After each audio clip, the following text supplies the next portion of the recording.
আলহামদুলিল্লাহ নাহমাদুহু ওয়া নুসাল্লি আলা রাসূলিহিল কারীম আম্মা বাদ। আসসালামু আলাইকুম ওয়া রাহমাতুল্লাহি ওয়া বারাকাতুহু। আজকে একটা সহিহ হাদিস দ্বারা প্রমাণিত সুন্নত আমলের কথা বলবো ইনশাআল্লাহ।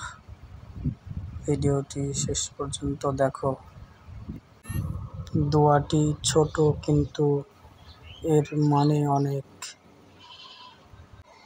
এই দোয়াটি সকালে ফজরের নামাজের পর করতে পারো এবং যে কোনো সময় করতে পারো।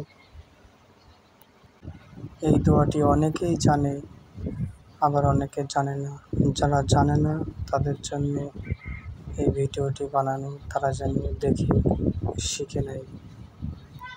দোয়াটি হলো আল্লাহুম্মা ইন্নী আসআলুকা ইলমান নাফিয়া ওয়া রিজকান তাইয়্যিবা ওয়া আমালান মুতাকাব্বালা। দোয়াটির অর্থ হলো, হে আল্লাহ, আমি তোমার কাছে উপকারী জ্ঞান চাই, পবিত্র রিজিক চাই এবং কবুল হয় এমন আমল করতে চাই যেটা কবুল হওয়ার যোগ্য। আমিন।